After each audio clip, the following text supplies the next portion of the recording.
Chapter 13. The Household. The bridegroom left his uncle's house and went to live in the house of his bride. As well as being a wife, Khadija was also a friend to her husband, the sharer of his inclinations and ideals to a remarkable degree. Their marriage was wondrously blessed and fraught with great happiness, though not without sorrows of bereavement. She bore him 6 children, 2 sons and 4 daughters. Their eldest child was a son named Qasim, and Muhammad came to be known as Abu al-Qasim, the father of Qasim. But the boy died before his 2nd birthday. The next child was a daughter whom they named Zainab, and she was followed by 3 other daughters, Ruqayya, Kulthum, and Fatima, and finally by another short-lived son. On the day of his marriage, Muhammad set free Baraka, the faithful slave he had inherited from his father, and on the same day Khadija made him a gift of one of her own slaves, a youth of 15 named Zaid. As to Baraka, they married her to a man of Yathrib, to whom she bore a son, after whom she came to be known as Iman, the mother of Iman. As to Zaid, he and some other youths had recently been bought at the great fair of Ukaz by Khadija's nephew Hakim, the son of her brother Hizam, and the next time his aunt visited him, Hakim had sent for his newly acquired slaves and invited her to choose one of them for herself. It was Zaid that she had chosen. Zaid was proud of his ancestry. His father Haritha was of the great northern tribe of Kalb, whose territory lay on the plains between Syria and Iraq. His mother was a woman of the no less illustrious neighboring tribe of Tayi, one of whose chieftains at that time was the poet Knight Hatim, famous throughout Arabia for his chivalry and his fabulous generosity. Several years had now passed since Zaid had been taken by his mother to visit her family, and the village where they were staying had been raided by some horsemen of the Bani Kain, who had carried the boy off and sold him into slavery. Haritha, his father, had searched for him in vain, nor had Zaid seen any travellers from Kalb who could take a message from him to his parents. But the Kaaba drew pilgrims from all parts of Arabia, and one day during the holy season, several months after he had become Muhammad's slave, he saw some men and women of his own tribe and clan in the streets of Mecca. If he had seen them the previous year, his feelings would have been very different. He had yearned for such an encounter. Yet now that it had at last come, it placed him in a quandary. He could not deliberately leave his family in ignorance of his whereabouts. But what message could he send them? Whatever its gist, he knew, as a son of the desert, that nothing less than a poem would be adequate for such an occasion. He composed some verses which expressed something of his mind, but implied more than they expressed. Then he accosted the Kalbite pilgrims, and, having told them who he was, he said, "Speak to my family these lines, for well I know that they have sorrowed for me. Though I myself be far, yet take my words unto my people. At the holy house I dwell, amidst the places God hath hallowed. Set then aside the sorrows you have grieved, weary not camels, scouring the earth for me. For I, praise be to God, am in the best of noble families, great in all its line." When the pilgrims returned home with their tidings, Haritha at once set off for Mecca with his brother Ka'b, and going to Muhammad, they begged him to allow them to ransom Zaid, for as high a price as he might ask. "Let him choose," said Muhammad, "and if he choose you, he is yours without ransom. And if he choose me, I am not the man to set any other above him who choose me." Then he called Zaid and asked him if he knew the 2 men. "This is my father," said the youth, "and this is my uncle." "Me you know well," said Muhammad, "and you have seen my companionship unto you, so choose between me and them." But Zaid's choice was already made, and he said at once, "I would not choose any man in preference to you. You are as my father and my mother." "Out upon you, Zaid!" exclaimed the men of Kalb. Will you choose slavery above freedom, and above your father and uncle and your family?" "It is even so," said Zaid, "for I have seen from this man such things that I could never choose another above him." All further talk was cut short by Muhammad, who now bade them come with him to the Kaaba, and standing in the hijr, he said in a loud voice, "All you who are present, bear witness that Zaid is my son, I am his heir, and he is mine." The father and the uncle had thus to return with their purpose unachieved. But the tale they had to tell their tribe of the deep mutual love which had brought about this adoption was not an inglorious one. And when they saw that Zaid was free and established in honor, with what promised to be a high standing amongst the people of the sanctuary, such as might benefit his brothers and other kinsmen in years to come, they were reconciled and went their way without bitterness. From that day the new Hashemite was known in Mecca as Zaid ibn Muhammad. Among the most frequent visitors to the house was Safiya, now Khadija's sister-in-law, the youngest of Muhammad's aunts, younger even than himself. And with her she would bring her little son, Zubair, whom she had named after her elder brother. Zubair was thus well acquainted with his cousins, the daughters of Muhammad, from his earliest years.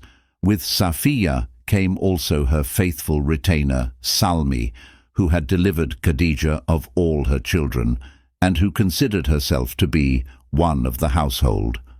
As the years passed, there were occasional visits from Halima, Muhammad's foster mother, and Khadija was always generous to her. One of these visits was at a time of severe and widespread drought, through which Halima's flocks had been seriously depleted, and Khadija made her a gift of 40 sheep and a howdah camel. This same drought, which produced something like a famine in the Hijaz, was the cause of a very important addition to the household. Abu Talib had more children than he could easily support, and the famine weighed heavily upon him. Muhammad noticed this and felt that something should be done. The wealthiest of his uncles was Abu Lahab, but he was somewhat remote from the rest of the family, partly no doubt because he had never had any full brothers or sisters amongst them, being the only child of his mother. Muhammad preferred to ask for the help of Abbas, who could well afford it, being a successful merchant, and who was close to him because they had been brought up together. Equally close, or even closer, was Abbas's wife, al-Fadl, who loved him dearly and who always made him welcome at their house. So he went to them now and suggested that each of their 2 households should take charge of one of Abu Talib's sons until his circumstances improved. They readily agreed, and the 2 men went to Abu Talib, who said when he heard their proposal, "Do what you will, but leave me Aqil and Talib." Jafar was now about 15, and he was no longer the youngest of the family. His mother Fatima had borne yet another son to Abu Talib, some 10 years younger, and they had named him Ali. Abbas said he would take charge of Jafar, whereupon Muhammad agreed to do the same for Ali.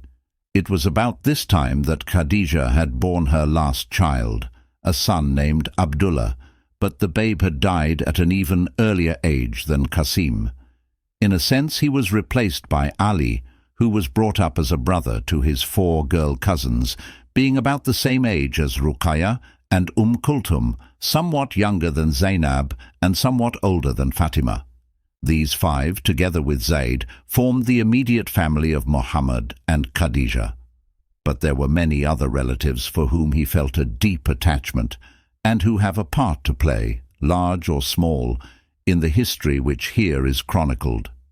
Muhammad's eldest uncle, Harith, who was now dead, had left many children, and one of the sons, his cousin Abu Sufyan, was also his foster brother, having been nursed by Halima amongst the Bani Sa'd a few years after himself. People would say that Abu Sufyan was of those who bore the closest family likeness to Muhammad, and amongst the characteristics they had in common was eloquence. But Abu Sufyan was a gifted poet, perhaps more gifted than his uncles Zubair and Abu Talib, whereas Muhammad had never shown any inclination to compose a poem, though he was unsurpassed in his mastery of Arabic and in the beauty of his speech. In Abu Sufyan, who was more or less his own age, he had something of a friend and a companion. A little closer by blood kinship were the numerous children of his father's full sisters, that is, of Abdul Muttalib's 5 eldest daughters. Amongst the eldest of these cousins were the children of his aunt Umayma, who had married a man named Jahsh, of the North Arabian tribe of Asad. He had a house in Mecca, and it was possible for a man who lived amongst a tribe other than his own to become, by mutual alliance, the confederate of a member of that tribe, into which he thus became partly integrated, sharing up to a point its responsibilities and its privileges.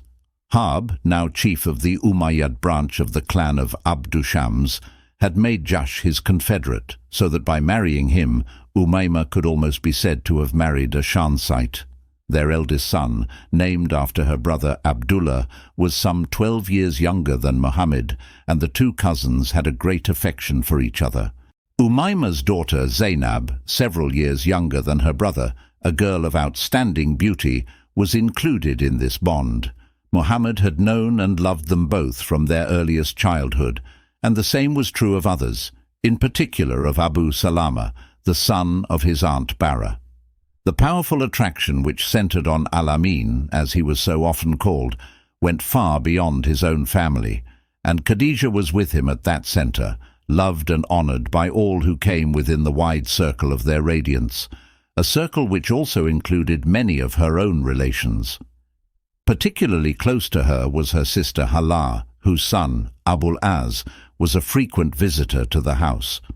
Khadija loved this nephew as if he had been her own son, and in due course, for she was continually sought after for help and advice, Hala asked her to find a wife for him. When Khadija consulted her husband, he suggested their daughter Zainab, who would soon be of marriageable age, and when the time came they were married, the hopes of Hashim and Muttalib, the two clans counted politically as one, were set upon Muhammad for the recovery of their waning influence. But beyond all question of clan, he had come to be considered by the chiefs of Quraysh as one of the most capable men of the generation, which would succeed them and which would have, after them, the task of maintaining the honor and the power of the tribe throughout Arabia. The praise of Al-Amin was continually upon men's lips, and it was perhaps because of this that Abu Lahab now came to his nephew with the proposal that Ruqayya and Kulthum should be betrothed to his sons, Utbah and Utaybah. Muhammad agreed, for he thought well of these two cousins, and the betrothals took place. It was about this time that Iman became once more a member of the household. It is not recorded whether she returned as a widow or whether her husband had divorced her, but she had no doubt that her place was there, and for his part Muhammad would sometimes address her as mother, and would say of her to others, "She is all that is left me of the people of my house."